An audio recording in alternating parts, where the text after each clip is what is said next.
É com um imenso prazer que eu apresento o professor Uriel Quetron, que tem colaborado conosco em investigações em dengue aqui em Salvador. O professor Uriel é chefe do Departamento de Saúde e Ambiente e Ciências do Ambiente na Universidade de Emory, em Atlanta, nos Estados Unidos.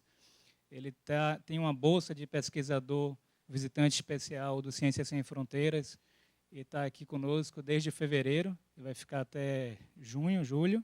E para os próximos 2 anos ele vai retornar para passar mais 3 meses conosco em projetos que a gente está desenvolvendo em colaboração. O professor Uriel tem cerca de 150 trabalhos publicados. Ele realiza pesquisa e ensino na área de ecoepidemiologia de doenças infecciosas, com uma forte ênfase em doenças tropicais e emergentes, avaliando as questões de riscos ambientais e fatores de riscos ambientais. Suas pesquisas em saúde global têm um foco nas mudanças antropogênicas, incluindo urbanização, alterações climáticas, e como isso impacta na saúde humana.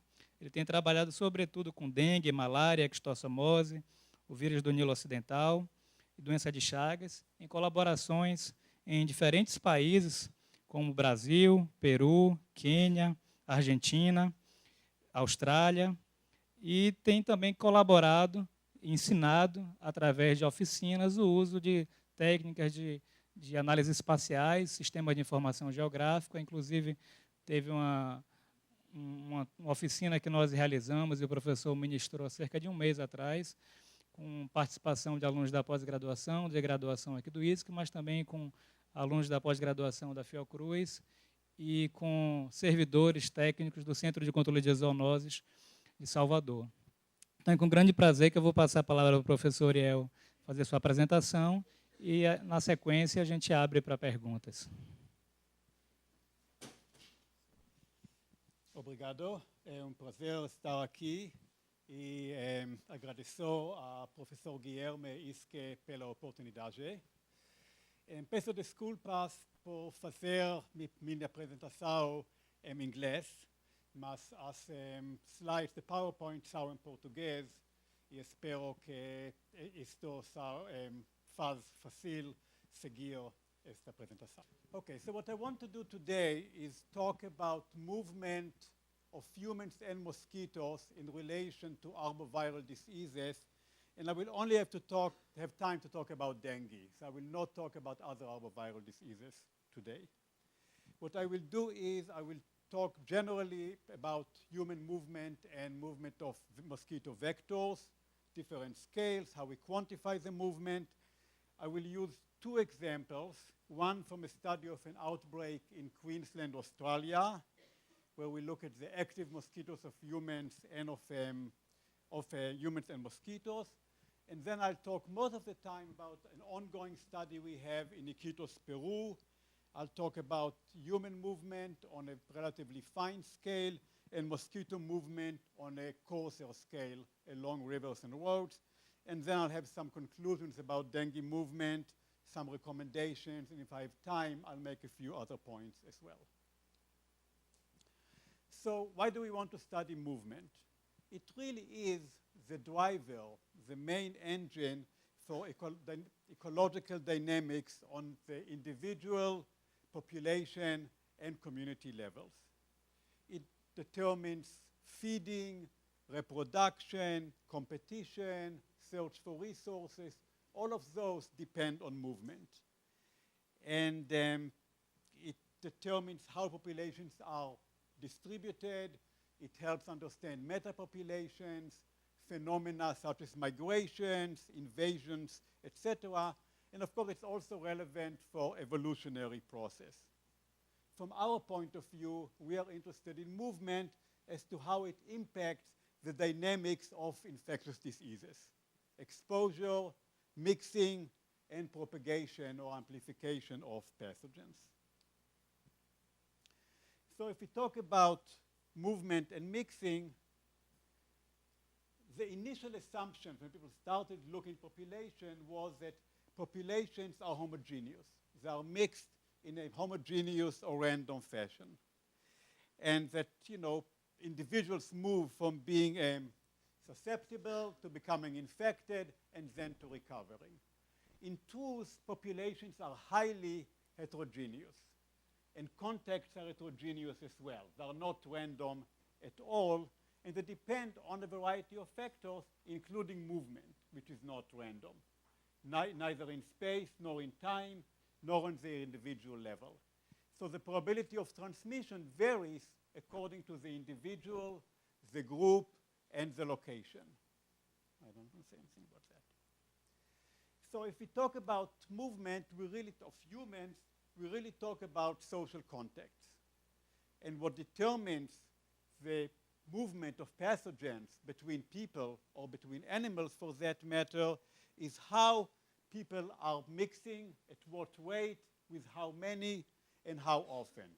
So these are the schematic presentations of how an outbreak, a simulation, would move in the US, how it would spread first mostly along the coasts, and eventually it will cross the country by different ways, people moving, people flying, people driving, people taking the train, and eventually it will spread around the country.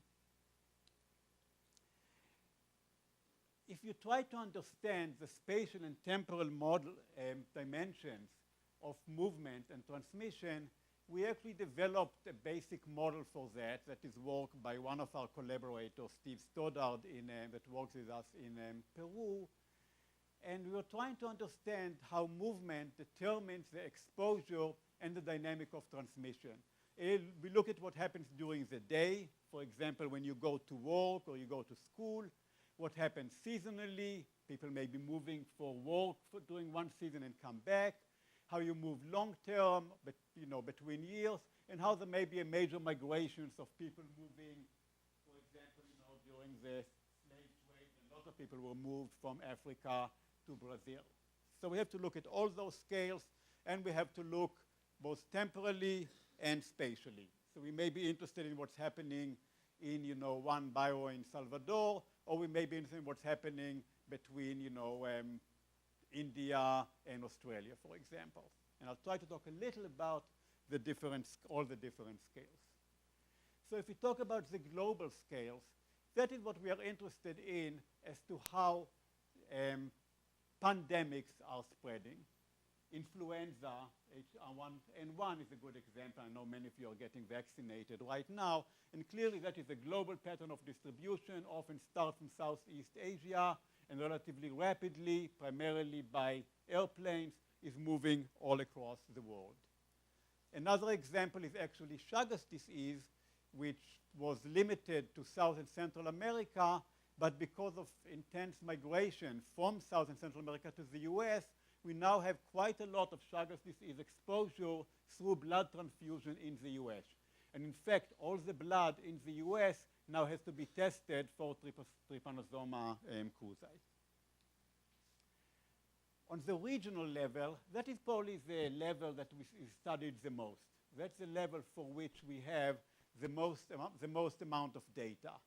And that can be studied using transportation patterns, using data from cellular phones, using data from how bank transactions are happening, and it's commonly used on a national level or on the state level, for example. So I'm talking like what's happening in Bahia, for example, or what's happening in Brazil.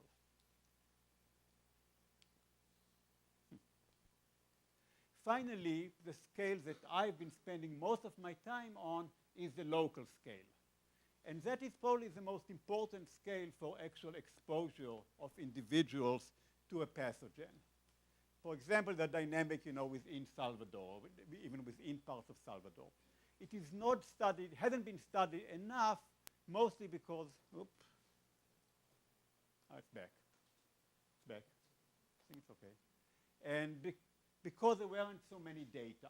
But now, with the use of cellular phones and GPS, we have much more data of the spread of a disease within a city or even within a neighborhood.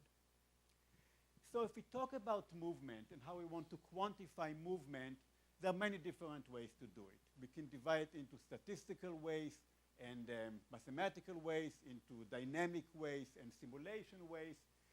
Although we have many different methods, they are all in a way using the same approach. They are trying to look at the connections between people and places.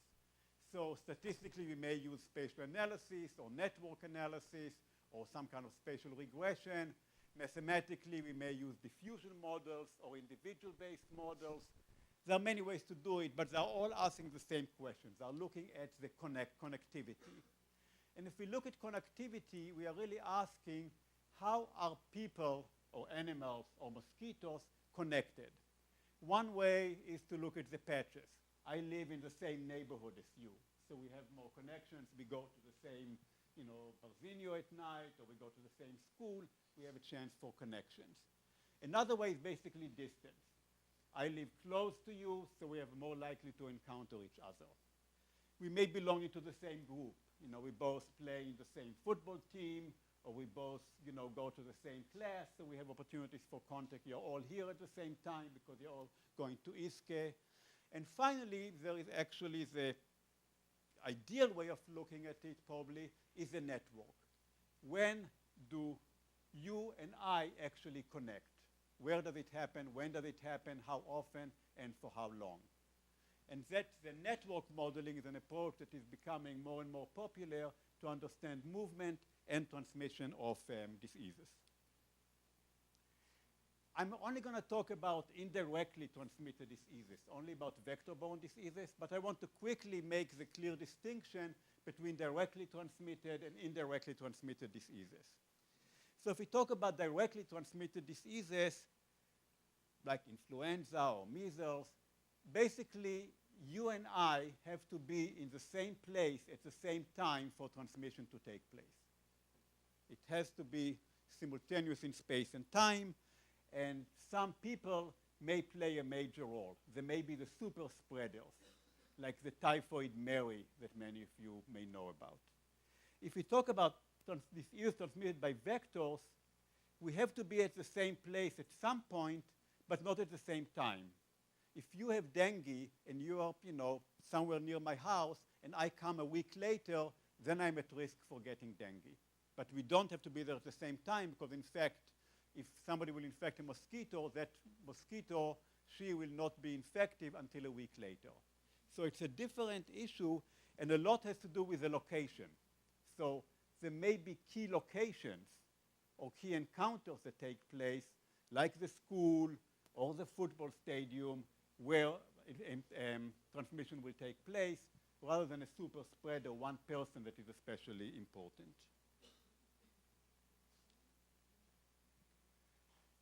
Okay, so the kind of questions we are asking in our research is what is the contribution of vector or host humans, in this case movement, to the spatial dynamic of transmission of pathogens? What are the specific characteristics of movement that impact transmission? And I won't have time to talk about that, but one thing we are very interested in, for example, when we study West Nile virus and others, and Lyme disease and other zoonoses, is how does movement impact the spillover from animals to humans? Or we study Chagas disease. That's a very interesting question for us, but I will not have time to talk about that. So let's finally get and talk about dengue. I think you all know it's the most important vector-borne diseases, transmitted viral vector-borne diseases. It's on the way up. I think it's a matter of time, and not even too much time, that we'll have more dengue than malaria. You also can talk about, what is a possible focus of transmission for each case, and you can look at the spatial heterogeneity. So you can actually determine how much spraying do you have to do, because whenever there is a case, the vector control will come and spray.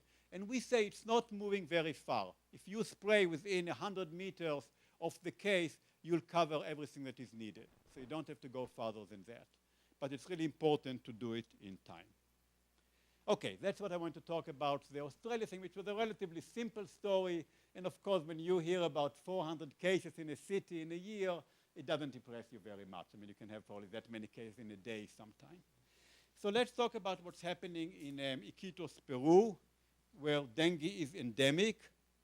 Iquitos is on the Amazon. It's, for all practical purposes, an island because you can only get there by plane or boat. There are no roads from the outside that lead to there. Plenty of dengue circulating there, all four serotypes, heterogeneity in patterns of transmission, and we've been studying dengue there for many, many years, for about 10, 15, maybe 20 years already. When we talk about the human movement, which is what I want to talk about for the majority of the rest of the time, then we have to think about human movement is complicated. To understand it, we have to use approaches from geography, psychology, physics, mathematics. It's hard to actually combine all the necessary disciplinaries to understand movement. What we are really interested in, that is a major, we have just got a big grant to look at it more closely, is what we call the activity space. The range of movement of humans. The daily range, the weekly range, the seasonal range, which is really the few places, and there are always quite a few places that every one of us goes to, and then looking at the overlap between those spaces to look at transmission. So we represent those kind of places by nodes, the location that we go to, and by links, how we move from one space to the other. For a vector-borne disease, we are much more interested in the nodes, in the locations. We are not so interested in the actual how you go there, because probably, you have to be in a place for 10, 15 minutes to get bitten usually. So we don't care so much what happens during the way, just that you went from one place to the other, which makes it a little bit simpler. We actually are developing a conceptual model of activity space, trying to look at what's happening during the day, over time. For example, for Aedes aegypti, what matters is what you do during the day. What you do at night, I don't care. Doesn't matter at all for transmission. For malaria, of course, it is very, very different. And also, because the dengue mosquitoes is not moving very much, we often care about what's happening in a very fine scale. So, if you want to consider the human component, human behavior, when we estimate the risk of transmission, we have to remember that the old assumption that transmission infection occurs in the house is probably wrong. We really have to think about other locations, because most of us do not spend most of our daily time in the house. And that's again, is obvious, but it's changed the whole way we are looking at dengue, and it's added a lot to our transmission. Because it may be that there's a house that many people come to, but it may be there are other places that many people hang out during the day.